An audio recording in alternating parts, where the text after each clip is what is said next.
आइए दोस्तों, आज के न्यू ब्लॉग चैनल में आप लोगों का स्वागत है। आज हम हाथ की रेखाओं के बारे में बताएंगे।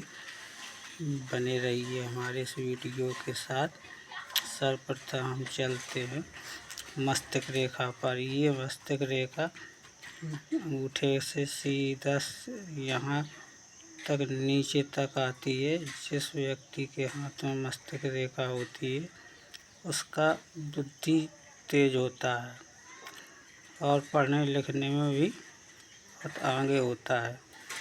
फिर हम आते हैं सीधा जीवन रेखा पर। जीवन रेखा इसी से मिलती जुलती सीधा मणिबंध नीचे की हथेली तक आती है कि हमारी जीवन रेखा। इसमें छोटे छोटे कट्स के निशान हैं जो तो शुभ होते हैं, और जो बड़े क्रॉस के निशान है इसमें बहुत दुख आता है, बहुत परेशानी आती है, बीमारियां ज़्यादा घेरती हैं, एक्सीडेंट होते हैं।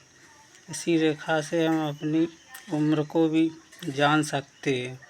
अगर हमारी ये जीवन रेखा सीधे भाग्य रेखा से मिलती है यहाँ तक तो पूरी उम्र होगी। अगर ये अधूरी यहीं तक रह गई तो उम्र कम है समझो, या यहीं तक रह गई तो आधी उम्र आधी ही है। अब हम आते हैं सीधा हृदय रेखा के बारे में। ये हृदय रेखा है, बीच की उंगली से जुड़ी हुई नीचे की उंगली तक आती है कि हमारी हृदय रेखा। ये हृदय रेखा हमें ज्ञात करती है कि हमारा स्वास्थ्य कैसे रहने वाला है और हम कितनी बीमारियां हैं या स्वास्थ्य सही रहेगा हमारे जीवन में। अगर ये कष्ट के निशान है रेखाओं में तो थोड़ी परेशानी आ सकती है।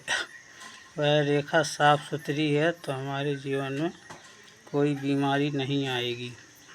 इसके बाद हम आते हैं सीधा भाग्य रेखा पर। भाग्य रेखा हमारी नीचे हथेली से मणिबंध रेखा से सीधा जाती है और यहाँ मस्तक रेखा पर रुकती है। जिस व्यक्ति के हाथ में तो उत्तम भाग माना जाता है।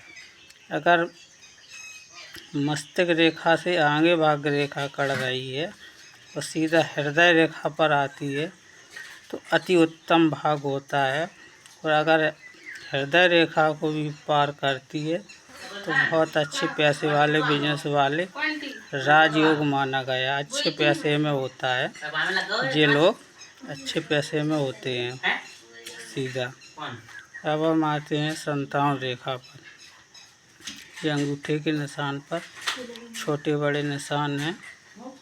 छोटे निशान हैं ये लड़की के हैं, बड़े निशान तो लड़का के हैं। तो ये हमारे लड़का लड़की के निशान है। ये हमारी संतान रेखा के बारे में करते हैं। अब यहाँ आते हैं गुरु रेखा पर। इसी जीवन रेखा से ये गुरु रेखा आती है यहाँ तक।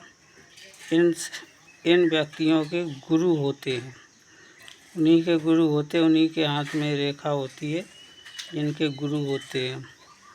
अब हम आते हैं यात्रा रेखा पर। ये मणिबंध से पहले छोटे छोटे कट्स के निशान लगे हुए हैं कि यात्रा रेखा। वे लोग यात्रा ज़्यादा करते हैं, देश विदेश की यात्रा करते हैं। इनके हथेली में जिन छोटे छोटे दो निशान हैं। अब हम आते हैं विवाह रेखा पर। विवाह रेखा छोटी उंगली के नीचे दो निशान हैं। अगर दो निशान बने हुए हैं तो दो विवाह होंगे, एक निशान है तो एक ही विवाह होगा। अब हम आते हैं सीधा मोहिनी मंत्र रेखा पर। ये भाग्य रेखा से सीधा चलती है, यहाँ तक आती है, मस्तक रेखा में जुड़ती है। ये रेखा हमारी मोहिनी मंत्र रेखा है। सभी के हाथ में नहीं होती है दोस्तों।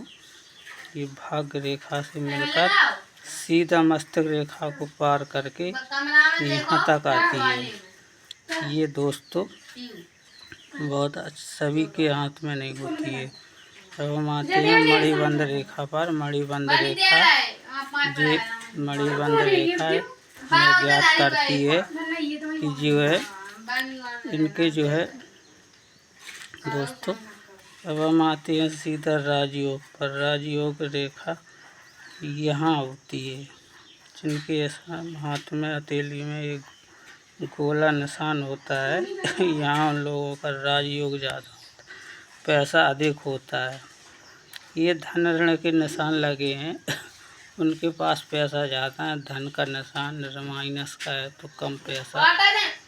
उसके बाद आते हैं जो उंगलियों में कट्स के निशान हैं छोटे छोटे से, इनके मित्र दोस्तों ज़्यादा होते हैं। आज इसी वीडियो के साथ बने रहिए हमारे और सब्सक्राइब करिए।